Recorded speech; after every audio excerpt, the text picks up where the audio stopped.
என் மனசுல உள்ள பாரமே குறைஞ்சிருச்சு. அந்த கிருஷ்ணனுடைய லீலைகளை ஆழ்வார்கள் அப்படி பாடியிருக்கிறார்கள், அப்படி அனுபவித்திருக்கிறார்கள். அந்த கருணாமூர்த்தியினுடைய லீலைகளை கொச்சையா பேசுறான் யாரு? சிசுபால். அநாகரிகமா பேசு, அசிங்கமா பேசு. இவன் பேச பேச பீஷ்மனுக்கு கோவம் வந்துடுத்து. மூடனே, உனக்கு நாராயணுடைய மேன்மை தெரியுமா? அவர் மதுசூதனர், வராகமூர்த்தி, நரசிம்மமூர்த்தி, வாமனர், தத்தாத்திரேயர், பரசுராமர், ராமர், இப்படி எல்லாமா விளங்கின மேன்மையானவர்டா. அவரை பழிச்சு பேசாதே மகா பாவி அப்படின்னு பீஷ்மர் பேசினார். என்ன பீஷ்மருக்கு நாராயணுடைய மேன்மை தெரியும், ஏண்டா அப்படி பேசுறே பாவி அப்படி. சிசுபால் இன்னும் ஆரம்பிச்சான், கண்ணோ பின்னாடி திட்டுறான். கிருஷ்ணா அப்போ 78, 79, 80, 81, 82, 83 என்னன்னா, அந்த சிசுபாலன் பிறக்கிற போதே விசித்திரமா பிறந்தான். அதாவது எப்படி விசித்திரமா பிறந்தானா, 4 கை 3 கண்ணு இது மாதிரிலாம் விசித்திரமா பிறந்தான். அவங்க அம்மா பிள்ளைய பார்த்து ஆச்சரியப்பட்டா, ஐயோ இப்படி இருக்கே இந்த பிள்ளை, ஐயோ இந்த குழந்தை இப்படி இருக்கே அப்படின்னு. அப்ப அந்த குழந்தை எல்லாம் வரிசையா தூக்குற மாதிரி கிருஷ்ணன் வந்து இந்த குழந்தைய தூக்கினான். தூக்கின உடனே அவனுக்கு எல்லாம் அந்த எக்ஸ்ட்ரா கை எக்ஸ்ட்ரா கண்ணெல்லாம் மறைஞ்சு நார்மல் ஆயிட்டான். அப்ப அசரீரி கேட்டது, எவன் தொட்ட போது இவனுக்கு கையும் தலையும் மறைந்ததோ அவனால் அவனுக்கு மரணம். உறவுக்காரி அவ சொன்னா, சிசுபாலனுடைய அம்மா உடனே சொன்னா, ஐயோ கிருஷ்ணா நீ என் பிள்ளைய கொல்ல போறியாடா, நான் என்னடா பண்ணுவேன், என் பிள்ளைய கொல்லாதரா கொல்லாதரா, நான் என்ன பண்ண முடியும், விதின்னு அப்படி இருக்கும் என்றா மாத்த முடியுமா, வேணா ஒண்ணு பண்ணேன் என்னன்னா, அவன் ஒரு 100 தப்பு பண்ற வரைக்கும் மன்னிச்சுடு, 100 தப்பு முடிச்சுட்டா அப்புறமா கொன்னுடுன்னு. இப்படி யோசிச்சு பார்த்தான். சரி உனக்கு ஒரு வரம் வேணா கொடுக்குற, 100 தப்பு பண்ற வரைக்கும் அந்த பையலை கொல்ல மாட்டேன் அப்படி. அதெல்லாம் எண்ணிக்கிட்டே நான் 78, 79, 80, 81, 82, 83, 100 வரைக்கும் என்னன்னு இல்லை அவனுக்கு. இவன் என்ன அந்த பையன் வேணும்னு இன்னும் வீம்பா தப்பு பண்ண, என்ன எண்ணிக்கிட்டு இருக்கிறேன், நான் பண்ற அயோகத்தெல்லாம் எண்ணிக்கோ, இது இன்னும் என்ன பண்றேன் பார். 100 அப்படின்னு ஆன உடனே கிருஷ்ணன் கையில இருந்து சக்கராயுதம் வரப்பட்டது, நேரா போய் சிசுபாலன் தலையை ஒரு வெட்டு வெட்டி திரும்பி வந்துடுச்சு. சிசுபாலன் மாண்டார். என்ன ஒரு குறிப்பு அப்படின்னு கேட்டா, அவன் இவ்வளவு நாள் செய்த பிழைகளையும் பகவான் மன்னித்து மன்னித்து மன்னித்து அவனுக்கு திருந்தணுங்கிற எண்ணம் வரல, சந்தர்ப்பம் வந்து திருத்திக்கணும் அப்படிங்கிற எண்ணம் வரல. சிசுபாலன் மாண்டு கீழே விழுந்தார். இந்த ராஜாக்கள் ஏற்கனவே ஜராசந்தனை கொண்டாச்சு, இப்ப சிசுபாலனை கொண்டாச்சு, ஒரு மாதிரி கலையபரமாயி போச்சு அந்த இடமே, அந்த சபா மண்டபமே இப்ப ஒரு மாதிரி கலையபரமா ஆயிருக்கு. இந்த சூழ்நிலையில தருமன் மெதுவா வியாசரை பார்த்து கேட்டான், என்னுடைய பிறப்பால் நிறைய அரசர்களுக்கு மரணம்னு பெரியவர்கள்லாம் சொன்னார்கள், நான் இப்போ ஒரு நகரத்தை நிர்மாணித்து மண்டபத்தை கட்டினா இப்படி சிசுபாலன் மாண்டு போறான், இதெல்லாம் நடந்து போச்சு, ஜராசந்தன் செத்து போயிருக்கிறான், அப்போ என்னுடைய ஜாதகப்படி ராஜாக்கள்லாம் செத்து போறதுங்கிறது முடிஞ்சு போச்சா, நான் இனிமே சந்தோஷமா இருக்கலாமா, ராஜாக்கள்லாம் செத்து போறது முடிஞ்சு போச்சா. வியாசர் சொன்னார், இப்பதான் ஆரம்பமாச்சு, இது பிள்ளையார் சொல், இனிமே வரிசையா அந்த வேலையை எல்லாம் செய்வான், வரிசையா ஒவ்வொருத்தனா வந்து உங்ககிட்ட சாவான், விதி அப்படி இருக்கு என்ன பண்ண முடியும் அப்படின்னு. ஆஹா, நான் அரச குடும்பத்துல பிறந்து எல்லா அரசர்களையும் க்ளோஸ் பண்றது என் வேலை அப்படின்னா எனக்கு மனசு கேட்கலையே, நான் இனிமே எப்படி மாற போறேன், ஒரு அரசனாவே இருக்க மாட்டேன், சாத்வீகமான மனுஷனா மாற போறேன். எப்படி தெரியுமா, எப்படி, என் மனைவியவே ஒருத்த கையை பிடிச்சி இழுத்தா கூட நான் அவனை கொல்ல மாட்டேன், அவ்வளவு பொறுமையா மாறிடுவேன்.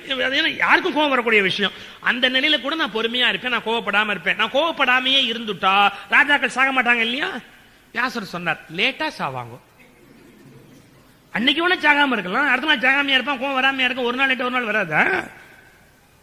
இப்ப நீங்க என்னதான் சொல்றீங்க அப்படின்னு. இல்ல, நான் என்னுடைய முயற்சியை எடுத்துக்கிறேன், நான் இனிமேல் எந்த காரணம் கொண்டு கோபப்பட மாட்டேன், பிரதிஜை அப்படின்னா தரும்.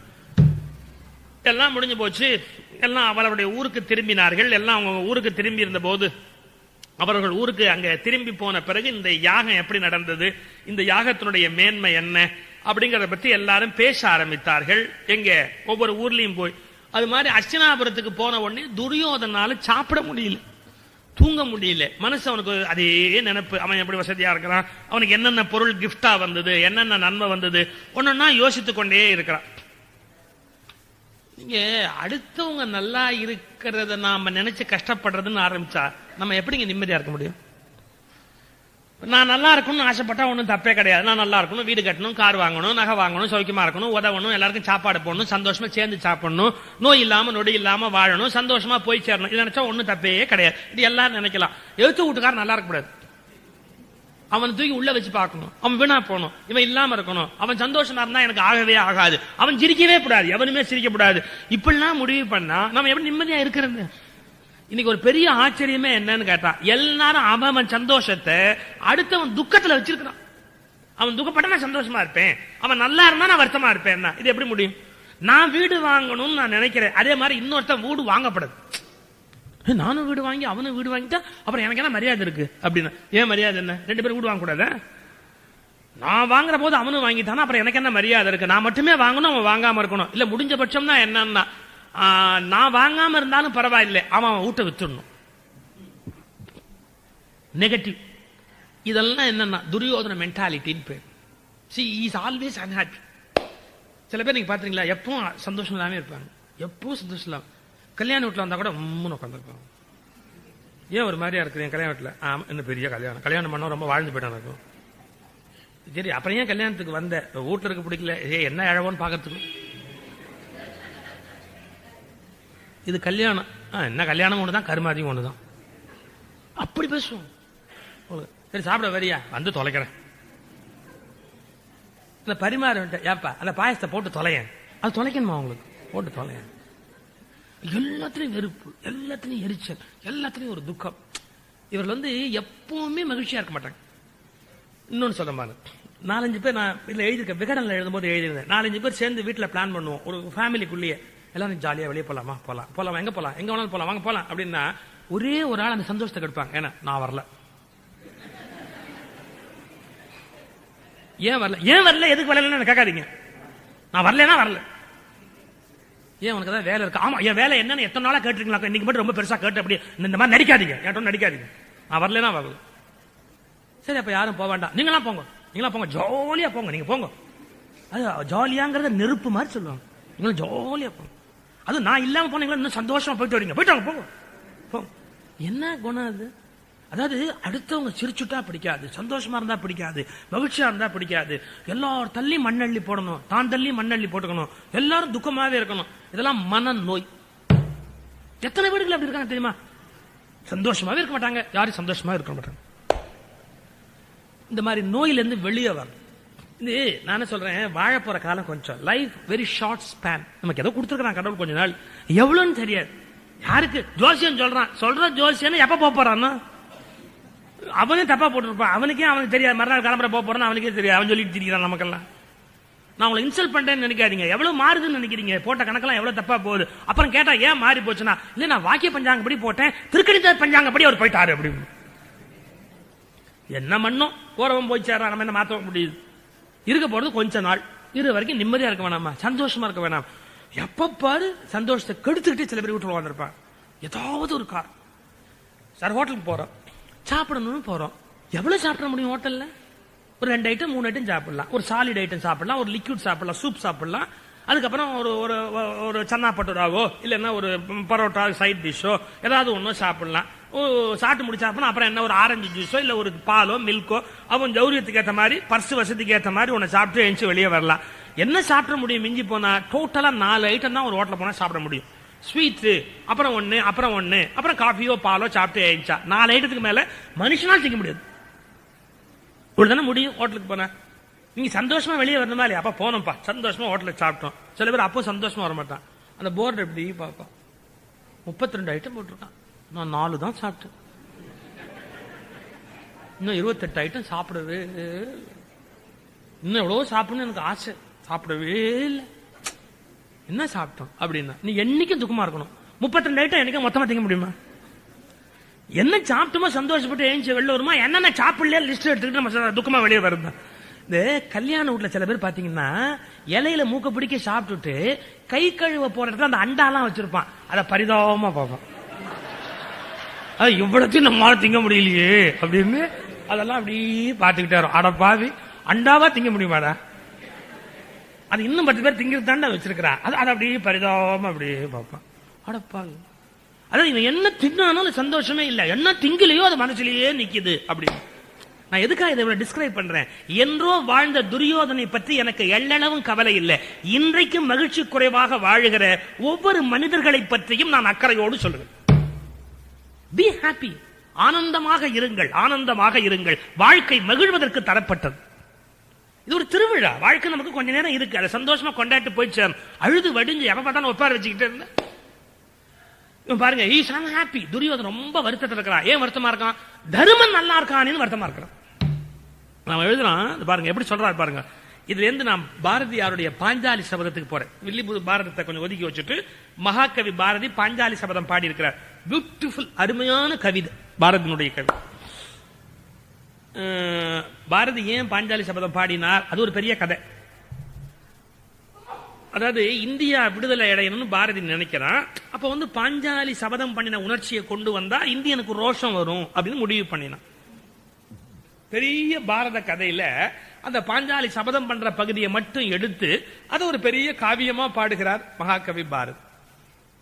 இதுக்கு நான் என்ன சொல்றது, பள்ளிக்கூடத்தில் படிக்கிற போது ஒரு குரூப் போட்டோ எடுத்திருப்பாங்க சில பசங்க, 50 பேர் சேர்ந்து இத்தனை மூஞ்சி எலும்புந்தோலுமா அப்படி திரும்பி ஒரு சைடுல ஒரு போட்டோ எடுத்து வச்சிருப்பான் பள்ளிக்கூடத்தில். அந்த பையன் 45 வயசுல பெரிய ஆளா மாறி இருப்பான், ஏதோ ஒரு பெரிய போஸ்ட்ல வந்து உட்கார்ந்து இருப்பான். அப்ப அவனுக்கு அந்த பள்ளிக்கூடத்தில் படிச்ச படத்தை கண்டுபிடிச்சு பள்ளிக்கூடத்தில் தலைவர் அப்படின்னு அந்த போட்டோ எடுத்து போடுவான். எப்படி போடுவான், இவங்க அந்த சின்ன வயசுல படமே கிடையாது, ஆனா அந்த பள்ளிக்கூட குரூப் போட்டோல இவன் மூஞ்சி இருக்கு, அதை கண்டுபிடிச்சு வாங்கி அந்த அத்தனோண்டு இடத்த மட்டும் ரவுண்ட் பண்ணி அதை கம்ப்யூட்டர்ல கொடுத்து என்லார்ஜ் பண்ணி பெருசா ஆக்கி அதை அட்டப்படமா போட்டான், பள்ளிக்கூடத்தில் தலைவர் அப்படின்னு போட்டான். எப்படி ஒரு குரூப் போட்டோல ஒரு போட்டோவை ஸ்பிளிட் பண்ணி எடுத்து என்லார்ஜ் பண்றானோ, அது மாதிரி மகாபாரதம் குரூப் போட்டோல பாஞ்சாலி சபத பகுதி என்பதை எடுத்து மகாகவி பாரதி என்லார்ஜ் பண்ணி காட்டினார். ஏன், பாரத மக்களுக்கு ஒரு ரோஷம் வரட்டுமே. இந்த பாஞ்சாலி சபதம் பாரதிக்கு வாங்கி கொடுத்த புகழ வேற எந்த பாட்டு வாங்கி தரல. பாரதி எல்லாம் எழுதியிருக்கிறார், குயில் பாட்டுன்னு ஒன்னு எழுதியிருக்கிறார், கண்ணன் பாட்டுன்னு ஒன்னு பாடி இருக்கிறார், பாஞ்சாலி சபதம் பாடி இருக்கிறார், நிறைய கவிதை எழுதியிருக்கிறார், கட்டுரை எழுதியிருக்கிறார், வசன கவிதை எழுதியிருக்கிறார். ஆனா பாஞ்சாலி சபதம் இந்தியாவில் பரவன அளவுக்கு மற்ற இலக்கியங்கள் பரவல. பாரதியாருடைய ரொம்ப சிறந்த கவிதை குயில் பாட்டுன்னு ஒன்னு இருக்கு, ஆனா அது பல பேருக்கு தெரியவே தெரியாது. ஏன்னா அது இயல் தமிழ், இயல் தமிழ். அப்புறம் கண்ணன் பாட்டு கொஞ்சம் தெரியும், டி.கே. பட்டம்மாள் பாடி எல்பி ரெக்கார்ட்லாம் வந்தது. தின்னப்பழம் கொண்டு தருவான், பாதி தின்கின்ற போதிலே தட்டி பறிப்பான், என்னப்பன் என்னையன் என்றால் அதனை எச்சிற்படுத்தி கடித்து கொடுப்பான், தீராத விளையாட்டு பிள்ளை. இதெல்லாம் ரொம்ப பாப்புலரான சாங்ஸ். உங்களுக்கு எப்படின்னா கண்ணன் பாட்டு எல்பி ரெக்கார்ட்ல பாப்புலர் ஆகி போச்சு. இதுவும் பாரதியாருடைய பாடல் தான். ஆனா குயில் பாட்டு தெரியவே தெரியாது, கண்ணன் பாட்டாவது கொஞ்சம் தெரியும். ஆனா பாஞ்சாலி சபதம் ஸ்டேஜுக்கு ஸ்டேஜ் டிராமாவா போய் இந்தியா முழுக்க பரவிச்சு. நான் இதை வச்சுக்கிட்டு ஒரு ஆராய்ச்சி பண்ணேன். என்னன்னா இயலை விட இசையை விட நாடகம் ரொம்ப செல்வாக்கா இருக்கும் எப்பவுமே. இயல்னா பாட்டு, கவிதை, எழுத்து, பேச்சு, இதெல்லாம் இயல். இசை பாடுறது, நாடகம் எல்லாம் கலந்தது. இயலும் இருக்கும், இசையும் இருக்கும், நடிப்பும் இருக்கும். அதான் அது முத்தமிழ்ல 3வது தமிழ், உயர்ந்த தமிழ், செல்வாக்குடைய தமிழ். நீங்க இயலுக்கு இருக்கிற செல்வாக்கை விட நாடகத்துக்கு செல்வாக்கு ஜாஸ்திங்க. எப்படின்னா பேசியும் எழுதியும் நாட்டை கவர்றதை விட நடிச்சு கவரலான்னு முடிவு பண்ணிட்டாங்கல்ல. அப்ப நாடக தமிழ் பேச்சை விட இயலை விட வசதி உடையதாய் போச்சு பாருங்க. ஒண்ணு பண்ண அசைக்க முடியல உங்களுக்கு. இயலை விட நாடகத்துக்கு அவ்வளவு செல்வாக்கு. பாரதி இயல் தமிழ்ல குயில் பாட்டு எழுதியிருக்காங்க, அற்புதமான கவிதை. காலை இளம் பரிதி வீசும் கதிர்களிலே நீல கடலோர் நெருப்பெதிரே சேர்மணி போல் மோகனமாம் ஜோதி பொருந்தி முறை தவறா வேகத்திரைகளினால் வேத பொருள் பாடி வந்து தழுவும் வளம்சார் கரையுடைய செந்தமிழ் தென்புதுவை என்னும் திருநகரின் மேற்கே சிறு தொலைவில் மேவும் ஒரு மாஞ்சோலை, அந்த மாஞ்சோலை அதனிலோர் காலையிலே வேடர் வாராத விருந்து திருநாளில் பேடை குயில் ஒன்று பெட்புறவோர் வான்களையில் வீற்றிருந்து ஆண் குயில்கள் மேனி புலகமுற ஆற்றல் அழிவு பெற உள்ள தனல் பெருக சோலை பறவையெல்லாம் சூழ்ந்து பரவசமாய் காலை கடலில் கரு திண்டி கேட்டிருக்க இன்னமுதை காற்றினிட எங்கும் கலந்தார் போல் மின்னச் சுவைதான் மெலிதாய் மிக இனிதாய் வந்து பரவுதல் போல் வானத்து மோகினியாய் இந்த ஒரு எய்தித்தன் ஏற்றம் விளக்குதல் போல். அப்படியே கவிதை மழையா கொட்டும் பாரதி குயில் பாட்டு. அது தெரியவே இல்லை மக்களுக்கு. ஏன்னா அது எழுதி புதஞ்சு போச்சு, புத்தகத்துக்குள்ள புதஞ்சு போச்சு. புத்தகத்துல யார் எடுத்து படிக்கிறான்? நான் பாஞ்சாலி சபதம் ரொம்ப செல்வாக்கா இருந்தது, நாடகத்தமிழ். அதுக்கு இன்னொரு காரணமும் சொல்றேன். இயலை ரசிக்கணும்னா அறிவாளி தான் ரசிக்க முடியும், நாடகத்தை ரசிக்கணும்னா அறிவு அவசியம் கிடையாது. இப்ப தெரியுதா டிவி சீரியல்லாம் ஏன் ஜனங்க பாக்குறாங்க அப்படின்னு? அறிவே அவசியம் கிடையாது. அப்படியே புண்ணாக்குமார் அப்படியே உட்கார்ந்து இருந்தாரு, ஒன்னும் சிந்தனையே இல்லாம உட்கார்ந்து இருந்தா அவனே எல்லாம் போட்டு போட்டு காமிச்சு முடிச்சிருவான், இது 0 ஆகிட்டு போயிடுவான். எவ்வளவுக்கு எவ்வளவு நாடகத்தை ரசிக்கிறோமோ அவ்வளவுக்கு அவ்வளவு நம்முடைய ஒரிஜினாலிட்டி போயிடும், நம்முடைய ஒரிஜினாலிட்டி கம்ப்ளீட்டா போயிடும், சிந்திக்கிற திறன் போயிடும். சுய சிந்தனை அப்படிங்கிறது உங்களுக்கு வேணும்னா கட்டுரை புஸ்தகங்கள் படிக்கணும். நான் இங்க சின்ன பிள்ளைங்க சொல்றேன், நீங்க இளைஞர்களுக்கு சொல்றேன், நீங்க படிக்கணும்னு நினைச்சா நாடகம், கதை, கவிதை எல்லாத்த விட கட்டுரை புஸ்தகத்தை படிங்க, உங்க அறிவு வளரும். நாடு வளரணும், உருப்படணும் அப்படிங்கிற எண்ணமே வராதா? கட்டுரைகளை தேடி படிச்சீங்கன்னா அறிவு வளரும். அப்ப எப்படி முன்னுக்கு வரலாம், நாம எப்படி தொழிலதிபரா ஆகலாம், நாம எத்தனை வேலை நடத்தலாம், எத்தனை கம்பெனி நடத்தலாம், எத்தனை வியாபாரம் பண்ணலாம், டைனமிக்கா முன்னுக்கு வரலாம். கதை படிக்க ஆரம்பிச்சா அவன் கதை முடிஞ்சு போச்சு. ஒரே கற்பனையிலேயே மனசு ஓடிக்கிட்டே இருக்கும். ஒவ்வொரு சீரியல் வரும்போது அவ என்னன்னா இவன் என்னன்னா, இவன் என்ன செத்தான், அவன் என்ன கொலை பண்ணா, அவனுக்கு இவனுக்கு என்ன சம்பந்தம், அது கற்பனை, வெறும் போட்டோ. ஆனா நம்ம அது என்ன சம்பந்தம் அவங்களுக்குள்ள, நீ பாத்துட்டியா, நீ இன்னும் பாக்கலையா, நீ பார்த்த உடனே எனக்கு சொல்லு. என்ன பைத்தியம் மாதிரி அலைகிறாங்க ஜனம். அறிவை வளர்க்கணும் அப்படின்னா இயல் தமிழ் தான் வளரும் இந்த நாட்டில். இசைத்தமிழ் தான் எதிரி அல்ல, நாடகத்துக்கு எதிரி அல்ல. ஆனா இயல் வளர்ந்தா தான் மக்கள் வளர்ந்துருக்கிறாங்கன்னு அர்த்தம். ஆனா பாரதி புரிஞ்சுக்கிட்டான். அப்ப அந்த நாட்டு படிப்பறிவு இல்லாத மக்கள் இவங்களுக்கு என்ன எப்படி சொல்ல முடியும், நாடக தமிழ் தான் கரெக்ட் முடிவு பண்ணும். தேசப்பற்று, தேச விடுதலை அதெல்லாம் பாஞ்சாலி சபத்துக்குள்ள வச்சா சரி. ஏன்னா நான் இப்ப சொல்ல போற போது உங்க மனசுல அந்த தாட் ஓடணுமேங்கிறதுக்கு ஒரு முன்னுரையை சொல்லிட்டு இப்ப அதுக்குள்ள வரேன். நான் எங்க ஆரம்பிக்கிறேன், துரியோதனே பொறாமையில பேசுறான், தனியா பேசுறான். தனியா பேச ஆரம்பிச்சாச்சுனாலே நிலைமை முத்தி போச்சுன்னு அர்த்தம். தனியா பேசிட்டு என்ன சொல்றான், பாண்டவர்கள் சௌக்கியமா இருக்க வரைக்கும் நான் சந்தோஷமா இருக்க முடியாது. இதுதான் முதல் வியாதி. பாண்டவர் முடி உயர்த்தே இந்த பார்மிசை உலவிடும் நாள் வரை நான் ஆண்டதோர் அரசாகுமா, எனது ஆண்மையும் புகழுமோர் பொருளாகுமா. காண்டக வில்லுடையோன் அந்த காளை அர்ஜுனன் கண்களிலும் மாண்டக திரள் வீமன் தட மார்பிலும் எனது இகழ் வரைந்துள்ளது. எப்படி சொல்றான் பாருங்க, பீமனுக்கு மார்பு அகலமா இருக்கான், அது இவனுக்கு வயிறு எரியுதான். அவன் நல்லா சாப்பிட்டு சௌக்கியமா வச்சிருக்கிறான், அதுக்கே இவன் வயிறு எரியணும். அவன் மார்பு அகலமா இருக்கிறதே எனக்கு வயிறு எரியும், அவன் அவ்வளவு பர்சனாலிட்டியா இருக்கிறதே எனக்கு பற்றிக்கிட்டு வருது அப்படின்னா நீ என்ன பண்ண முடியும். மாண்டக திரள் வீமன் தட மார்பிலும் எனது இகழ் வரைந்து உள்ளதே. அதாவது இன்னொருத்தர் நல்லா இருக்க கூடாது, அவனுக்கு என்னென்ன கொண்டு வந்து கொடுத்தாங்க அப்படிங்கிறான். தருமன் இந்த ராஜசூய யாகம் பண்ண போது தப்பு பண்ணிட்டார். என்ன தப்புன்னா தெரியுங்களா, ஒவ்வொருத்தருக்கும் ஒரு வேலை கொடுத்தார். இப்போ இந்த விழா நடக்கணும்னா ஒவ்வொருத்தரும் வேலையை, இந்த ஜம்கால் ஒருத்தர் போடணும், மைக் ஒருத்தர் பாத்துக்கணும், போஸ்டர் ஒருத்தர் பாத்துக்கணும், அந்த பூஜைனா பூஜை ஒருத்தர் பாத்துக்கணும், எல்லாம் ஒருத்தர் பார்த்தாதான் கரெக்டா எல்லாம் டக்கு டக்கு டக்குன்னு நடக்கும். எல்லாம் ஒருத்தரே பார்க்க முடியாது வேலையை பங்கிட்டுக் கொள்வோம். அது மாதிரி இந்த யாகம் நடத்துற போது தருமர் என்ன பண்ணிட்டாரு, இப்ப பிராமணர்கள் வருவாங்க யாகத்துக்கு, சம்பாவனை கொடுக்கணும் அவங்க எல்லாம். இந்த வேலை யார்கிட்ட, அஸ்வத்தாமா நீ பாத்துக்கோ அப்படின்ட்டு. அப்புறம் வர ராஜாக்களுக்கெல்லாம் மரியாதை பண்ணணும், சாப்பாடெல்லாம் எடுத்து வைக்கணும், எல்லாம் பண்ணணும், இது மாதிரி வேலையெல்லாம். அப்ப பீமா எல்லாருக்கும் நல்ல சாப்பாடுலாம் நடக்குதான் நீ பாத்துக்கோ அப்படின்ட்டு. இந்த மாதிரி ஒவ்வொரு வேலையை ஒவ்வொருத்தரும் ஒப்படைச்ச போது துரியோதனன் இவருக்கு தம்பி முறைதானே, உரிமையில தருமருக்கு தம்பி தானே துரியோதனே, அவங்கிட்ட என்ன வேலை கொடுத்துட்டாரு, டே துரியோதனா நீ என்ன பண்ற, இங்க வர்ற ராஜா எல்லாம் கிஃப்ட் கொண்டாடுவான் ஒரு மரியாதைக்கு கொடுக்கறதுக்காக, அதெல்லாம் நீ வாங்கி வையினர், இந்த வேலையை அவன்கிட்ட கொடுக்கலாமா. அவருக்கு யார் யார் என்னென்ன பரிசு கொடுக்குறாங்களோ அதை வாங்கி வைக்கிற வேலையை துரியோதன கொடுத்துட்டான். அவன் பொறுமையிட்டே வாங்குறான். என்னென்ன கொண்டு வந்தாங்க அவன் லிஸ்ட் சொல்றான் பாரு. ஆணிப்பொன் கலசங்களும், ரவி அன்னநல் வைரத்தின் மகுடங்களும், மாணிக்க குவியல்களும், பச்சை மரகத திரளும் நன்முத்துக்களும், பூனிட்ட திருமணிதாம் பல புது புது வகைகளில் பொலிவன அவர் காணிக்கையாய் கொணர்ந்தார். ஐயோ காணிக்கையாய் இவ்வளவு கொணர்ந்தாங்களே. 4 வகை பசும்பொன்னும், ஒரு 4000 வகை பணக்குவையும், வேல்வகை வில்வகையும், அம்பு விதங்களும், தூணியும், வாழ்வகையும், என்னென்ன பரிசு கொண்டு வந்து கொடுத்தாங்க. பரிசு சொல்றான் பாருங்க, பால்வளர் மன்னவர் தான் அங்கு பணிந்ததை என்னுள் மறந்துடுமோ. நம்ம வீட்டு கல்யாணத்துக்கு இப்படி சொல்றேன், யாரோ ஒருத்தர் கல்யாண பத்திரிகை வச்சிருக்கிறார், அவர் நம்ம வீட்டு கல்யாணத்துக்கு வந்துட்டு பரிசு கொடுத்துட்டு போனவர். உடனே நம்ம என்ன பண்ணுவோம், அந்த பத்திரிகை பிரிச்ச உடனே மனைவி கிட்ட கேட்போம், இந்த வருமா அவர் கல்யாண பத்திரிகை வச்சிருக்கிறாரு, அவருக்கு நாம ஏதாவது மரியாதை பண்ணணும். நம்ம வீட்டு கல்யாணத்துக்கு ஒரு வந்தாரு, அவர் என்ன பண்ணாரு, நம்ம எல்லாருக்கும் இருக்கிற எண்ணம், நம்ம வீட்டுக்கு அவன் என்ன செஞ்சானோ அதே மாதிரிதான் செய்யணும். அதை விட ₹1 மேல கொடுத்தா அவனுக்கு ஏதாவது ஆயிடும், ₹1 கீழே கொடுத்தா நம்ம கௌரவம் போயிடும். அதனால அவன் ₹500 ஒரு பொருள் வாங்கி கொடுத்தா நம்ம ₹500 ஒரு பொருள் வாங்கி கொடுக்கணும். அவன் ஒரு மில்க் குக்கர் வாங்கி கொடுத்தா நம்ம பதிலுக்கு ஒரு மில்க் குக்கர் வாங்கி கொடுக்கணும். அவன் வெறும் பொம்மை வாங்கி கொடுத்தா நம்ம பொம்மை வாங்கி கொடுக்கணும். அவன் செக்கா கொடுத்தா நம்ம செக்கா கொடுத்துடணும். அவன் என்ன மாதிரி கொடுத்தா அப்படியே கொடுத்துடணும். அதான் நம்ம கணக்கு செட்டில்மெண்ட்.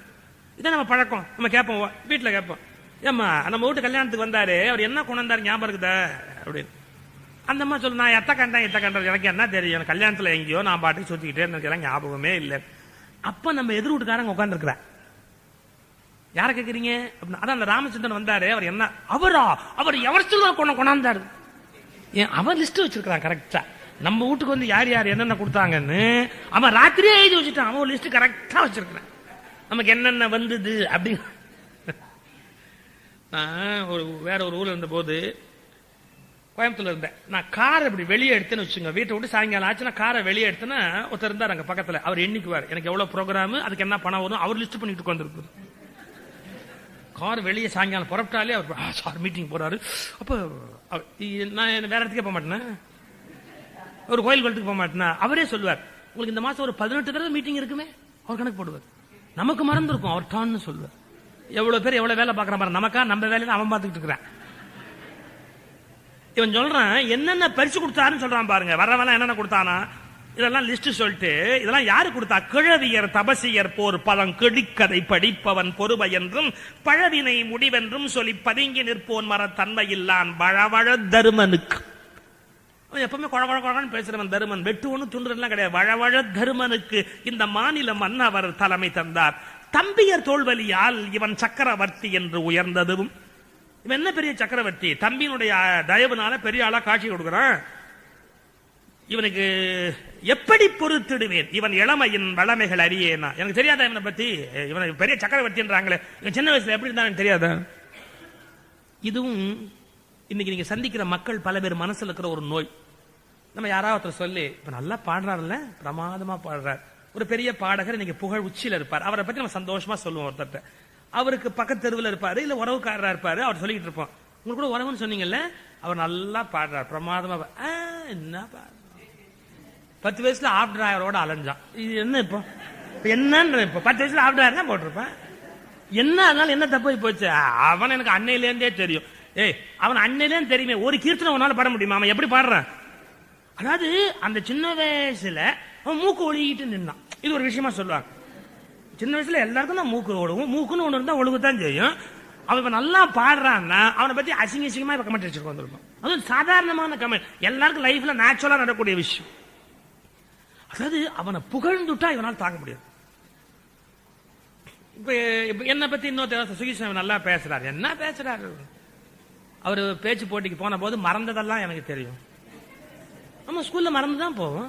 பேச ஆரம்பிச்ச போது மறந்து தோத்து அவமானப்பட்டு அழுது துடிச்சு அப்புறம் தான் ஜெயிக்க முடியும். எல்லாம் பிறக்கிற போதே எல்லாம் பாண்ட் வித் சில்வர் ஸ்பூன் பிறக்க முடியும். 8 அவமானம், 9 தோல்வி, 15 கஷ்டம், அதுக்கப்புறம் தானே வெற்றியை மிதிக்க முடியும் வாழ்க்கையில. அதெல்லாம் லிஸ்ட் போட்டு கொடுத்துருப்பான். ஆமா இவன் எப்படி முன்னுக்கு வந்தான்னு தெரியாதா. இந்த குணம் நமக்கு தப்பு. நாம ஜெயிக்கிறதுக்கு வழி பார்க்கணுமே ஒழிய எவன் ஜெயிச்சதையும் கொச்சையா பேசிட்டு தெரியக்கூடாது. மற்றவன் ஜெயிச்சுட்டான் அப்படின்னா ஆமா ஆமா ஆமா இவன் எப்படி இருந்தான்னு எனக்கு தெரியாதா. இது நம்ம ஜனங்களுடைய மென்டாலிட்டி. எவன் ஜெயிச்சுட்டாலும் வளர்ந்துட்டாலும் மேல வந்துட்டாலும் அவன் பழைய கதையை பேசிட்டு உட்காந்துருக்காரு. சார் ஒரு பென்சில் வர, ஆமா இவன் சைக்கிள்ல போனதே நான் பார்த்திருக்கிறேன். நீ அன்னைக்கும் பார்த்துக்கிட்டு தெருவில் தான் நின்ன, இன்னைக்கும் பார்த்துக்கிட்டு தெருவில் தான் நிக்கிறேன். அவன் சைக்கிள்ல போனா, ஸ்கூட்டர்ல போனா, கார் வாங்கினா, பென்ஸ்ல போறான். நீ அன்னைக்கும் தெருவில் வேடிக்கை பார்த்த, இன்னைக்கு தெருவில் வேடிக்கை பார்க்கற. நீ எப்படி பென்ஸ் வாங்குவே. நீ நம்ம உயரணும்ன்ற ஆர்வம் இருக்கணுமே ஒழி அடுத்தவன் வசந்த போது பழசா எப்படி இருந்தா நான் பேசிட்டு தெரியுது.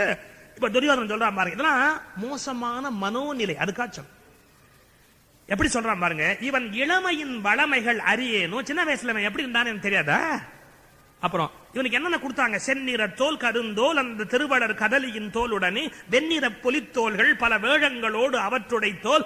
எப்படிப்பட்டது, சால்வைகள், ஏலம் கருப்பூரம், நரும் இலவங்கம், பாக்குநல் ஜாதி வகை, கோலம் பெருக்குணர்ந்தே. அவர் கொட்டி நின்றார். கவனிங்க, கொட்டி நின்றார், கரம் கட்டி நின்றார். எல்லாம் கொடுத்துட்டு பணிவா வேற நிக்கிறான் தருமன்ட்ட. சக்கரவர்த்தி இல்லையா, அவனுக்கு கப்பம் கட்டிவிட்டு தைரியமா நிக்கல, கொடுத்துட்டேன்னு கையை கட்டிக்கிட்டு போதுங்களான்னு கேட்டுக்கிட்டு இருக்கிறான். இதை என்னால சகிக்க முடியல, என்னால சகிக்க முடியல. ஆடுகள் கொணர்ந்தார், ஆடுகள் சிலர் கொணர்ந்தார், பலர் ஆயிரம் ஆயிரம் பசு கொணர்ந்தார். மாடுகள் பூட்டினவாய், பல வகைப்படு தானியம் சுமந்தனவாய். எத்தனை எத்தனை வண்டி, ஈடுரு வண்டி கொண்டே எத்தனை பேர் கொண்டு வந்து கொடுத்தார்கள் அப்படின்னு சொல்லி அதை எண்ணி எண்ணி எண்ணி எண்ணி என்று இவ்வாறு பல பல எண்ணி ஏழையாகி இறங்குதலுற்றான். பாரதி ஒரு வார்த்தை போட்டான் பாருங்க, இப்படி நினைச்சு நினைச்சே துரியோதனை ஏழையா போயிட்டான். இவன் ஏழை, அஸ்தினாபுரத்து அரண்மனை சொந்தக்காரன், தங்கத்துல மேஜ, தங்கத்துல தட்டு, தங்கத்துல ஸ்பூனு, சாப்பாடு. இவனுக்கு இவன் ஏழையா போயிட்டான்.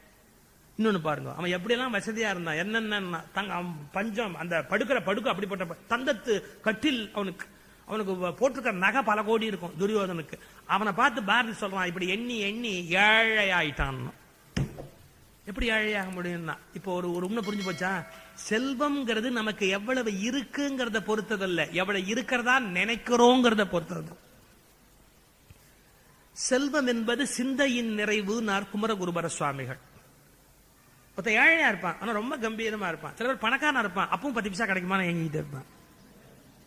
எனக்கு இந்த இன்டர்நேஷனல் பிளைட்ஸ் எல்லாம் வரும்போது சில விஐபி எல்லாம் நான் அதில் பாக்குறது உண்டு. இந்த சிங்கப்பூர்ல இருந்து வெளிநாடுகள்லாம் போயிட்டு பிளைட்ஸ்ல இன்டர்நேஷனல் பிளைட்ல ஓப்பனா சொல்றேன், என்னன்னா குடிக்கிற சமாச்சாரம் ஃப்ரீயா கொடுப்பான். கொஞ்சம் சின்ன சின்ன பாட்டில் ஃப்ரீயா கொடுப்பான். நமக்கு அது அவசியமே கிடையாது, நான் வாங்குறதே கிடையாது. பேசாம உட்காந்துருப்பேன். டிஃபன் கொண்டாந்து கொடுத்தா சாப்பிடுவோம், பொரிக்கிறது கொண்டாந்து கொடுப்பான், முந்திரி பருப்பு கொண்டாந்து கொடுப்பான், சாப்பிடுவேன். அது மாதிரி சில பேர் என்னன்னா, சில பிரபலமான நடிகைகள், பிரபலமான நடிகர்கள், நான் இந்த தமிழ்நாட்டில் பார்த்த பெரிய மனுஷன், அந்த இலவசமா கொடுக்கறத பிச்சைக்கார மாதிரி, இன்னும் 2 டின் கூட, இன்னும் 2 பாட்டில் கூட, அப்புறம் நாம வாங்கல, நீங்க வாங்கி கொடுங்களேன், நீங்க உங்க பங்க வாங்கி கொடுங்களேன். இதை வாங்கியா அவனுக்கு நிறைய போகுது. நீங்க கொஞ்சம் வாங்கி கொடுங்க, நீங்க கொஞ்சம் வாங்கி கொடுங்க, ஒரு குத்து நீங்க தயவுசெய்து வாங்கி கொடுங்க. நீங்க வாங்கல, நான் 3 6 வாங்கிட்டேன், இனிமே சிரிப்பாவே. அந்த ஏர்கோஸ்ட் சிரிப்பா, பிச்சைக்கார மாதிரி இப்படி கேட்கறானே அப்படின்னு. அதுக்காக நான் கேட்டா இனிமே சிரிப்பா, நீங்க கொஞ்சம் வாங்கி கொடுங்களேன், உங்களுக்கு நீங்க வாங்குறது இல்ல. எப்படி இது பிச்சைக்காரத்தனம்? இவ்வளவு வசதி இருக்கு, எவ்வளவு சொத்து இருக்கு, அவன் கொடுக்குற இத்தனோண்டு 2 அந்த குடிக்கிற டின்னு வாங்கி வச்சு என்ன பண்ண போறான்? அப்பதான் புரிஞ்சுக்கிட்டேன், எத்தனை கோடி இருந்தாலும் அவனுக்கு கொடுக்க பிச்சைக்கார புத்தி போல. இவன் என்ன பணக்காரன், கோடீஸ்வரன்? அதாவது ஏழை எப்படி ஏழை ஆயிட்டானா, எல்லா பணமும் இருக்கு, அவனுக்குள்ள இருக்கிற தரித்திர புத்தி போல. நான் இதை வச்சுதான் ஒரு கருத்து எப்பவும் சொல்றது, தரித்திரம் வேறு, தரித்திர புத்தி வேறு. தரித்திரம் வேற, தரித்திர புத்தி வேற. தரித்திரம் வந்தா விதி. சில சமயத்துல தரித்திரம் வந்து சேரும், சாப்பிட முடியாம போயிடும், இல்லாம போயிடும், நமக்கு வறுமை வரலாம், அது தப்பு கிடையாது, ஏன்னா விதிப்படி வருது. தரித்திரம் வேற, தரித்திர புத்தி வேற. தரித்திர புத்தி இருந்தா முன்னேறது கஷ்டம். தரித்திர புத்தி ஒரு சின்ன உதாரணம். தஞ்சாவூர்ல ஒரு பண்ணையாரு ஊஞ்சல் ஆடிக்கிட்டு இருக்கிறாரு. ஒரு சம்சாரம் வெத்தலை பாக்கு மடிச்சு கொடுக்கும். அது அப்புறம் சமயத்தில் அந்த வெத்தலை பாக்கு பெட்டி அப்படி வச்சுட்டு அது உள்ள போச்சுன்னா அவரே அதை எடுத்து வெத்தலை பாக்கு போட்டுக்குவாரு. அவர் வெத்தலை பாக்கு இப்படி எடுக்கிறாரு, உள்ள ஒரு 30 வெத்தலை 35 வெத்தலை இப்படி இருக்கு. அவர் வெத்தலை இப்படி எடுத்து இப்படி பார்த்தார். ஐயோ பழுப்பா இருக்கு. ஒரு 30 வெத்தலை, ஒரு 10 வெத்தலை பழுப்பா இருக்கும்ல, கருப்பா இருக்கும், பழுப்பா இருக்கும்ல. இந்த வெத்தலை பழுப்பா இருக்கு, இப்படி வச்சுக்கிட்டாரு. இது கருப்பா இருக்கு, ஐயோ இது காஞ்சி போறாப்புல இருக்கு. ஒரு 7-8 வெத்தலை எடுத்து வச்சுட்டு இதை பாக்கி 23 வெத்தலை எப்படி பார்த்தாரு. இதெல்லாம் நல்லா இருக்கு, சாயங்காலமா போடலாம், பெட்டிக்குள்ள வச்சுட்டு. இதுல மேல பக்கத்தை கிள்ளி கீழே பக்கத்தை கிள்ளு கொஞ்சம் பரவாயில்ல அப்படிங்கறதெல்லாம் எடுத்து ஒரு 7-8 வெத்தலையை தேத்தி வாய்க்குள்ள போட்டு ஊஞ்சல் ஆடிக்கிட்டே இருக்கிறது. அப்புறம் எல்லாம் முடிஞ்சு மத்தியானம் சாப்பிட்டு தூங்கி சாயங்காலம் எந்திரிச்சு 23 வெத்தலையை எடுத்தா அதுல ஒரு 8 அழுகி இருக்கு.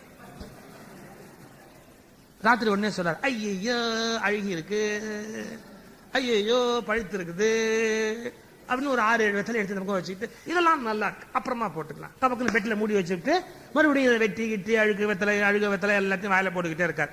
இவர் என்னைக்காவது நல்ல வெத்தலை போட முடியுமோ? தினம் வாங்கி வைப்பேன், 5 பழுத்து போயிடும், 8 பழுத்து போயிடும். பழுத்து உட்காந்து தின்னுக்கிட்டே உட்காந்து இருக்கிறேன். நல்ல வெத்தலை இவன் பேசாம உள்ள வச்சு மூடிட்டான். அப்ப என்ன போச்சு, இவன் ஜென்மத்துக்கு அழுகு வெத்தலை தான் போட போறான். ஒரு வேடிக்கை சொல்லட்டுமா, என்னன்னா இப்படியே இந்த ஆள் அழுக வெத்தலையாவே தின்னு ஒரு 70-72 வயசு செத்துக்கிட்டான். செத்து போனதுக்கு அப்புறம் இவன் பல்லக்கில் வச்சு கூட்டிட்டு போறான். சில ஜாதியில என்ன வழக்கம்னா வெத்தலை பாக்கு வாயில வைப்பான் செத்ததுக்கு அப்புறம். அப்ப அந்த புரோகிதர் என்ன பண்ணா, பக்கத்துல இருந்தவன் டபக்கு 4 நல்ல வெத்தலையா சுருட்டி அது வாயில வச்சு அனுப்பணுமே சுருட்டான். பையன் சொன்னான், அதை வைக்காதீங்க. ஏன் அப்படின்னா, எங்க அப்பா அழுக வெத்தலை தான் சாப்பிடுவாரு ஒழிய நல்ல வெத்தலை சாப்பிட மாட்டாரு அப்படின்னு அழுக வெத்தலையா 6 சுருட்டி புணத்து வாயில சொல்லுவான். அவனுக்கு என்னன்னா, போற அன்னைக்கு கூட நல்ல வெத்தலை 4 வெத்தலை கிடையாது. சரி திறந்தியா 4 வெத்தலை அழுகல இருக்கா, சனியனை தூக்கி எரிஞ்சிட்டேன்னு வச்சுக்கோ, நல்ல வெத்தலை போட்டுக்கலாமா இல்லையா? இது ஒரு மன நோய். எப்படி நோயின்னு கேட்டா, தரித்திரம் இல்லை, வாழ்க்கையில செல்வம் இருக்கு, ஆனா தரித்திர புத்தி இருக்கு. பெண்களுக்கே அந்த குணம், ஆம்பளை மட்டும் சொல்ல நினைக்காது, பெண்களுக்கு அந்த குணம் உண்டு. என்னன்னா, ஃப்ரிட்ஜை திறந்து அதுல காஞ்சி போன காய்கறி, வீணா போனது, கருவேப்பிலை, சத்து இல்லாம எல்லாத்தையும் அள்ளி இதை இன்னைக்கு யூஸ் பண்ணு, இதெல்லாம் ஃப்ரெஷ்ஷா இருக்கு உள்ள இருக்கட்டும் சாத்தி மறுபடியும் அழுகுனதுக்கு அப்புறம் தான் மரணம் எடுத்து வெளியே கொடுப்பேன். இவன் ஒரு நாள் நல்ல காய்கறி திங்கவே முடியாது. என்ன கூத்து இதெல்லாம், என்ன கூத்து? நல்லா இல்லையா, சென்னை தூக்கி எறிஞ்சு ஃப்ரெஷ்ஷா சாப்பிட வேண்டாமா, நல்லதை சாப்பிட வேண்டாமா? நான் திருப்பி சொல்றேன், இருக்கிற காலத்துல மனுஷன் சந்தோஷமா ராஜாவா வாழணும். அதை விட்டு கஞ்சத்தனம், தரித்திர புத்தி, அப்ப பார்த்தாலும் எல்லாத்தையும் பழசு அழுகல் எல்லாத்தையும் தின்னுகிட்டு, முந்தா நாள் பழையது, அதுக்கு முந்தினதையே தின்னுகிட்டு, புதுசெல்லாத்துக்கு மறுபடியும் ஃப்ரிட்ஜுக்குள்ளேயே வச்சுக்கிட்டே இருந்தா வாட் நான்சென்ஸ் இட் இஸ். வாழ தெரியவில்லை மக்களுக்கு, வாழ தெரியவில்லை. வாழ்வது ஒரு பெரிய கலை, கத்துக்கணும். எப்படி வாழணும்ன்ற டெக்னிக் கத்துக்கணும். தரித்திரம் வேறு, தரித்திர புத்தி வேறு. இப்ப துரியோதனுக்கு தரித்திரம் இருக்குதா? அரண்மனை ராஜா விட்டு கண்ணு விட்டு எப்படின்னா, ஆனா அவன் என்ன சொல்றான், என்று இவ்வாறு பல பல எண்ணி ஏழையாகி இறங்குதல் உற்றார். ஏழையா போட்டான். எப்படி ஏழையா போயிட்டான்? அவன் மனசுல இப்ப ஏழ்மை தானாவே வந்துடுத்து. அதை எழுதுறான் பாருங்க பாரதி. என்று இவ்வாறு பல பல எண்ணி ஏழையாகி இறங்குதல் உற்றார். சரி, அவன் என்ன நினைக்கிறான், இந்த ஏழ்மையை போக்கணும் அப்படின்னா யார்கிட்ட போய் சொல்லி போக்குறது? அவனுக்கு மாமன் யாரு? சகுனி. அவங்கிட்டனா அந்த துக்கத்தை சொல்லி அழ முடியும். அவனுக்குள்ள பொறாமை மூண்டுதான். இதை பாரதி எழுதுறான் பாருங்க. நெஞ்சத்து உள்ளோர் பொறாமை எனும் தீ நீள்வதால் உள்ளம் நெக்கு உருகி போய். பொறாமை அப்படியே நெருப்பு மாதிரி எரியுது அவனுக்குள்ளே. மஞ்சன் ஆண்மை மரம் திண்மை மானம் வன்மை யாவும் மறந்தனாகி, தன்னுடைய பெருமை குலப்பெருமை எல்லாம் மறந்து போச்சு அந்த பயலுக்கு. பஞ்சையாம் ஒரு பெண்மகள் போலும் பாலர் போலும் பரிதவிப்பானாய். ஒரு ஏழை மாதிரி பைத்தியம் மாதிரி அலையிறான் துரியோதனன். என்ன பண்றதுன்னு தெரியல. அப்ப ஒரு வார்த்தை சொன்னான். என்ன? யாது நேரினும் எவ்வகையானும் யாது போயினும் பாண்டவர் வாழ்வை தீது செய்து மடித்திட எண். இந்த இடத்துல பாரதி ஒரு அருமையான உண்மையை நமக்கு புலப்படுத்தினார்.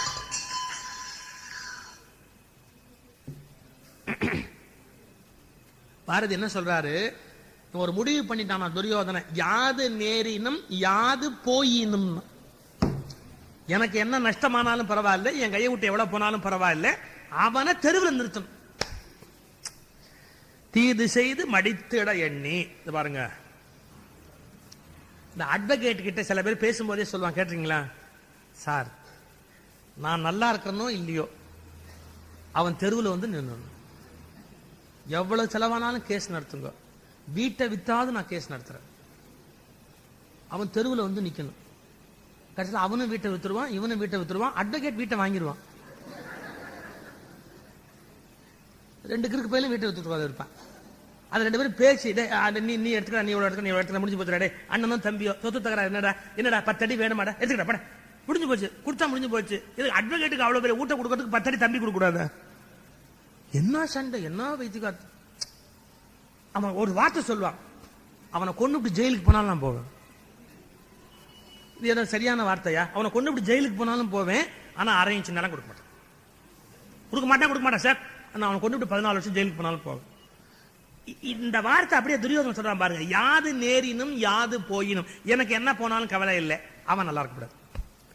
நீங்க தொன்று தொட்டு மனித குலம் சந்திக்கிற பிரச்சனைகள் ஒண்ணுதான். என்னன்னா, ஒரே மாதிரியான மன வருத்தங்களை தான் மனித குலம் சந்திச்சுக்கிட்டே இருக்கு. இப்ப நாங்க என்னத்துக்கு பாரத கதை சொல்றோம்? இப்போ துரியோதனை பத்தி நீங்க தெரிஞ்ச என்ன போகுது, தர்மனை பத்தி தெரிஞ்ச என்ன போகுது, தர்மர் ஆட்சி நடத்தினாதான் என்ன, நடக்காட்டிதான் என்ன, நமக்கு அது என்ன ஆகுது? நம்ம மனசுல என்ன மாதிரியான குறைபாடு இருக்குன்னு ஒப்பிட்டு பார்க்கறதுக்கு இது ஒரு வாய்ப்பு தானே. எங்க அப்பா ஒரு கதை சொல்வார், நீங்க கேட்டிருப்பீங்க கண்டிப்பா, அந்த கதை தெரியும் உங்களுக்கு, என்ன சொல்றேன். ஒரு பையன் தவம் பண்றதுக்காக குளத்தங்கல்ல போய் உட்காந்து தவம் பண்ண, அப்படி உட்காந்து தவம் பண்ணிட்டு இருந்தான் குளத்தங்கல்ல. இவன் தவம் பண்ண போறத பார்த்த உடனே எழுத்துட்டுக்காரன்னு புறப்பட்டு வந்து எதிர்கடல உட்காந்து தவம் பண்ண ஆரம்பிச்சிட்டான். இவன் மட்டும் என்ன பண்றது, நான் பண்ண. சாமி இவன் முன்னாடி வந்துட்டு, ஏண்டா என்னடா உனக்கு வேணும் வரோம் அப்படின்னார். இவன் சாமியை சொன்னான், கொஞ்சம் நவரு. எதுக்குன்னார். எழுத்தாப்புல எங்க எழுத்து வீட்டுக்கார மாதிரி இருக்கான், அவன் தானான்னு தெரியல. அவனே தான்டா, உனக்கு வரம் கொடுத்துட்டு இப்ப அவனுக்கு போய் அடுத்தாப்புல கொடுக்கணும். அவன் உனக்கு அடுத்த நாள்ல இருந்து உட்கார்ந்துட்டான், இப்ப உனக்கு வரம் கொடுத்துட்டு அவனை தான் போறேன். முதல்ல உனக்கு என்ன வேணுமோ கேளு, அவங்கிட்ட போய் கேளு. அவன் என்ன கேட்கறான்னு தெரிஞ்சுக்கிட்டு வந்து என்கிட்ட சொல்லு, அப்புறமா நான் என்னோட விஷயத்தை முடிவு பண்றேன். கடவுள் சொன்னார், நான் என்ன கொரியர் சர்வீஸ் நடத்தினேன்? நீ கொடுக்குற மெசேஜ் கொண்டு போய் அவங்ககிட்ட கொடுத்துட்டு அப்புறம் அவங்க கொண்டு வந்து உங்ககிட்ட கொடுத்துட்டு, எனக்கு வேற வேலை இல்லையா? நான் கடவுள்ட. எது வேணும்னா மரியாதையா இப்பவே கேளு, அப்புறம் இன்னொரு தடவை வரமாட்டேன். உனக்கு என்ன வேணுமோ கேடு, கேட்டு குடுத்துட்டு அந்த ஆட்ட போறேன், அவங்ககிட்ட போனா அவன் வரமாட்டேன். அவன் இப்படி பார்த்தான். அப்போ ஒரு காரியம் பண்ணு, என்ன அவன் என்ன கேட்கறானோ அது மாதிரி 2 மடங்கு எனக்கு வேணும், அவ்வளவுதான். அவன் என்ன கேட்டாலும் அது மாதிரி நமக்கு 2 மடங்கு வேணும். அதை கொடுக்குறியா? கொடுக்குற 2 பேட்ட கடவுள். அவங்கிட்ட போன உடனே அவன் கேட்டான், நீ அங்கேருந்து தானே வர்ற? ஆமா. அவன் என்ன கேட்டான்? இது அவன் என்ன கேட்டா உனக்கு என்னடா, உனக்கு வேண்டிய என் வரமே அவன் என்ன கேட்டான்னு தெரிஞ்சுக்கிட்டதுக்கு அப்புறம் தான் கேட்க முடியும். அவன் என்ன கேட்டான், உனக்கு என்ன கொடுத்தாலும் அது மாதிரி 2 மடங்கு அவனுக்கு வேணும்னு சொல்லிட்டான். இப்போ உனக்கு 1 வீடு கொடுத்தா 2 வீடு, உனக்கு 1 பவுன் கொடுத்தா 2 பவுன், உனக்கு வந்து 1 கோடி ரூபாய் கொடுத்தா 2 கோடி ரூபாய், எது வேணாலும் கேளு அப்படின்னா. அப்ப எனக்கு என்ன ஒண்ணுனாலும் 2. ஆமா, அப்ப எனக்கு ஒரு கண்ணை எடுத்துடு.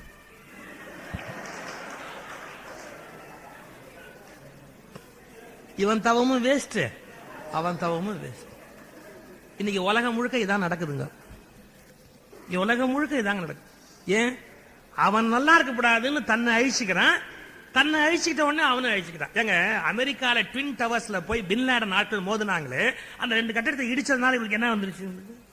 அந்த 2 கட்டடத்தை இடிச்சதுனால இன்னைக்கு அந்த ஆப்கானிஸ்தானே மண்ணோட மண்ணா போச்சு. இல்ல, அப்ப என்ன நடந்ததுன்னா, இவன் அவன் அழிச்சு, அவன் பதிலுக்கு அவன் அழிச்சு, இவன் பதிலுக்கு அழிச்சு, எல்லா ஜனங்களும் தெருவுல நின்று இவ்வளவு சாவு வேணும் அந்த உலகத்துக்குள்ள. அவன் என்னத்தை சாதிச்சாங்க? யார் யாரோ எந்தெந்த நாட்டுக்காரனும் உட்கார்ந்து இருக்கான், மொத்தமா கொண்டு போய் அதை இடிச்சு, நான் ஒருத்தன் செத்தாலும் பரவாயில்ல 5000 பேரை சாகடிச்சிட்டேன் பாருனா. இன்னைக்கு ஒரு வார்த்தை சொல்றேன், தெரிஞ்சுக்கங்க. யார் வேணாலும் யார வேணாலும் அழிக்கலாம், யாரு வேணும்னாலும் யார வேணாலும் அழிக்கலாம், கஷ்டமே கிடையாது. ஆனா யாராலும் யாரையும் உருவாக்கவே முடியாது. எதுங்க பெரிய விஷயம்? அழிக்கிறவன் பெருமையா மாறுதட்டுறான், நான் மனசு வச்சா எல்லாத்தையும். 1 இன்ச்சு உருவாக்குறதுங்கிறது கஷ்டம். இது நம்ம உலக மக்கள் பல பேருக்கு தெரியலையே. ஒருத்தரை உருவாக்குறது கஷ்டம், உதவி பண்றது கஷ்டம், வளர்க்கறது கஷ்டம். ஒரு குழந்தை வயிற்றுல வந்தா 10 மாசம் இருந்து ஆளாகி வெளியில வந்து அப்புறம் அந்த உலகத்துல வாழ்றது எவ்வளவு கஷ்டப்படுது. அழிக்கிறது கஷ்டமா? ஒரு மாதிரி பட செத்து போச்சு, ஈஸி. ஆனா அழிக்கிறவன் உலகத்துல ஹீரோவா போயிட்டான். அழிக்கிறவன், உருவாக்குகிறவர்கள் தான் கதாநாயகர்கள், அழிக்கிறவர்கள் ஒருபோதும் பெரியவர்கள் அல்ல. நீங்க நம்பணும். நம்ம அழிக்கிறவன் எல்லாம் தோள் மேல தூக்கி வச்சு தலைவனா காட்டுறோம், கிடையவே கிடையாது. அழிக்கிறவர்கள் என்றைக்கும் பெரியவர்கள் அல்ல, ஆக்குகிறவர்கள் என்றைக்கும் பெரியவர். பகவான் புத்தர் காட்டு வழியா போற போது ஒருத்தன் சொன்னா, அந்த வழியா போகாதீங்க. ஏன்டா? அங்க அங்குல்மால்னு ஒரு கொலகார பாவி இருந்தான் அந்த காட்டுல. அவன் யாரு போனாலும் கொண்டு விடுவான், அந்த வழியா போகாதீங்க அப்படின்னாங்க. அப்ப புத்தர் சொன்னார், அப்ப கண்டிப்பா அங்கதான் போவேன். காட்டு வழியா போனார். அந்த அங்குல்மால் கத்தியோட வந்தான். ஏய், நான் இருக்கிற காட்டுக்கு ஒரு பய வர மாட்டான், எப்படா வந்த உன்னை கொல்ல போறேன் அப்படின்னு.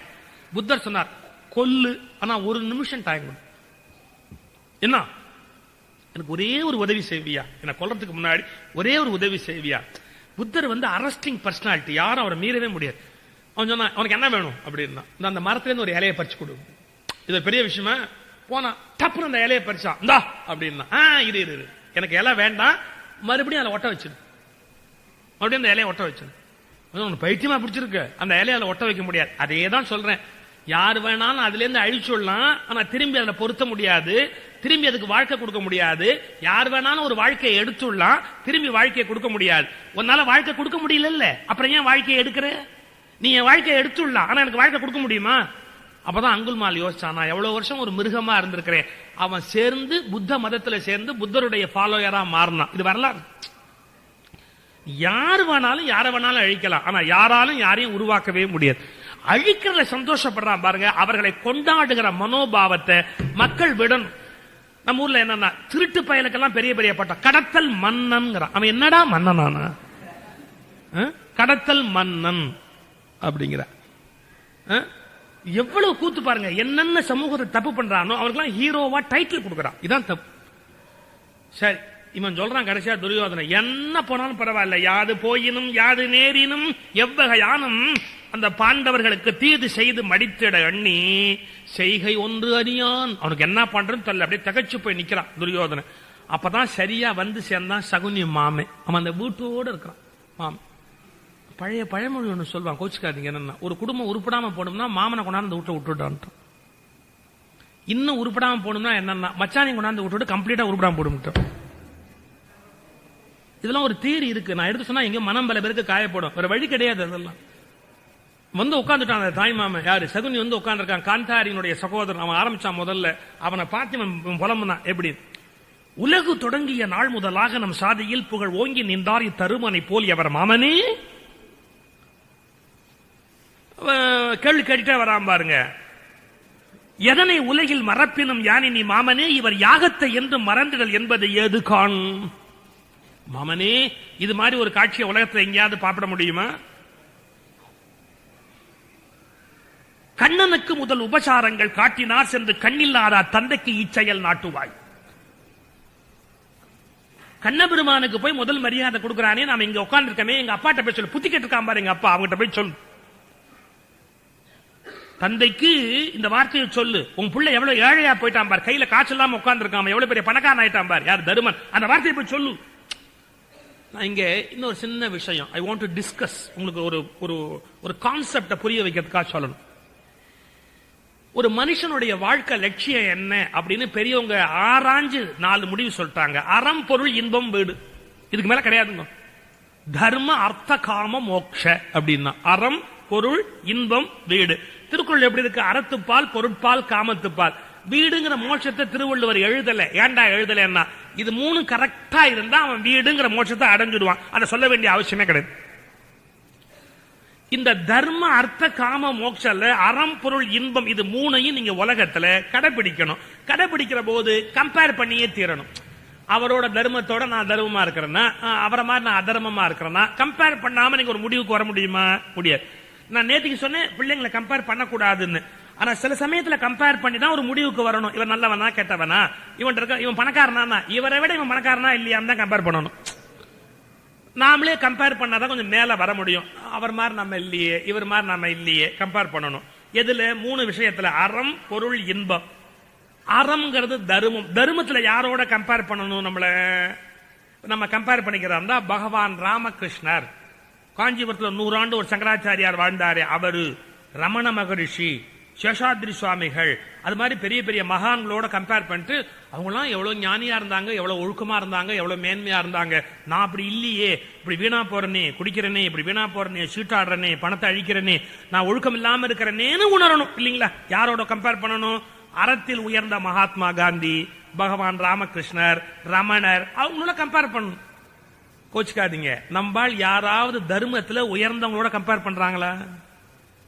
ஏன்டா இப்படி குடிக்கிற அப்படின்னு நம்ம கேட்டோம்னு வச்சுங்க, ஏன்டா இப்படி குடிக்கிறேன்னா, பல பேர் குடிச்சா ஊடு தெரியாம உருளுவான். நான் டான்னு கரெக்டா வீட்டுக்கு வரனா இல்லையா?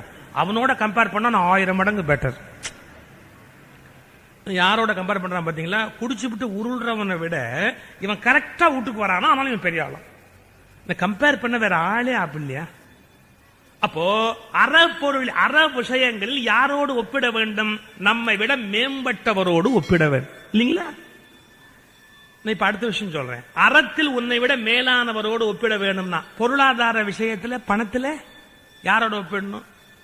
இப்ப ஆக்சுவல் நம்ம யாரோட ஒப்பிடணும்னா, நம்மளை விட கீழானவனோட ஒப்பிட்டுக்கணும். என்னன்னா, அவனுக்கு கூடி இருக்க ஊடே இல்லை, நம்ம ஊடு ஒழுகுனா என்ன, நமக்கு ஊடாது ஒண்ணு இருக்கப்பா, அவனுக்கு ஊடே இல்லை. எத்தனை பேர் பிளாட்ஃபார்ம்ல இருக்கிறான், எங்க சட்டை கொஞ்சம் ஷைனிங்கா இல்லையா? இப்ப ஷைனிங்கா இருந்தா இல்லாம என்ன, சட்டையே இல்லாம குழுல எவ்வளவு பேர் கஷ்டப்படுறான், நமக்கு சட்டைனாவது ஒண்ணு இருக்குது இல்ல? அப்படி தாழ்ந்தவனோட ஒப்பிட்டுக்கணும். நம்மால் யாரோட ஒப்பிடுறான்? டாடா பிர்லாவோட தான். அவர் பிளைட்லயே போறாரு, அப்புறம் நான் மட்டும் ஏன் நடந்து போனோம்? பொருள் விஷயத்துல தன்னை விட வசந்தவனோட ஒப்பிட்டுக்கிட்டு வயிறு எரிதான் பாருங்க. அற விஷயத்துல உயர்ந்தவனோட ஒப்பிடணும், அங்க கீழான ஆளை பிடிச்சுக்கிட்டு அவனை விட நான் மேலங்கிறான். பொருள் விஷயத்துல மேலான ஆளை பிடிச்சுக்கிட்டு அவனோட கம்பேர் பண்ணா நான் ஏழை அப்படிங்கிறான். இப்போ என்ன பண்ணணும்னு சொல்லிடுறேன். அற விஷயத்தில் நம்மை விட மேலானவரோடு ஒப்பிட வேண்டும், பொருள் விஷயத்தில் நம்மை விட கீழானவரோடு ஒப்பிட வேண்டும். 3வது நான் மேடையில சொல்ல முடியாது, காமம். அதுல யாரோட கம்பேர் பண்ணலாம்னா, சமமானவரோடு ஒப்பிட வேண்டும். என்ன சமமானவரோடு? புரிஞ்சுக்கிறவங்க புரிஞ்சுங்க. ஒரு 30 வயசுக்காரன் இன்னொரு 30 வயசுக்காரனோட கம்பேர் பண்ணிக்கணும். 60 வயசுக்காரன் இன்னொரு 60 வயசோட கம்பேர் பண்ணிக்கணும். ஒரு 60 வயசு 70 வயசு 30 வயசு பையனோட கம்பேர் பண்ணிட்டு அவன் ஜாலியா இருக்கிறான், அது மாதிரி நான் ஏன் இருக்கக்கூடாதுன்னா நீ நாசமா போடுவேன். ஒரு வயசுக்கு தகுந்த விவேகம் வேண்டாம்? 30 வயசு போய் அப்படித்தான் இருப்பான், நான் அவன மாதிரி ஏன் இருக்கக்கூடாது அப்படின்னா கதை முடிஞ்சு போயிடும். அப்போ எந்தெந்த விஷயத்துல யாரோட ஒப்பிடணும்? இது ஒரு பெரிய பிலாசபி. அற விஷயத்தில் நம்மை விட மேலானவரோடு ஒப்பிட வேண்டும், பொருள் விஷயத்தில் நம்மை விட கீழானவரோடு ஒப்பிட வேண்டும், இன்ப விஷயத்தில் சமமானவரோடு ஒப்பிட வேண்டும். அப்படி ஒப்பிட்டால் வாழ்க்கை சரியாக இருக்கும். துரியோதனன் பொருள் விஷயத்தில் தன்னை விட மேம்பட்டவனோடு ஒப்பிட்டு துன்பப்பட்டுக் கொண்டிருக்கிறார்.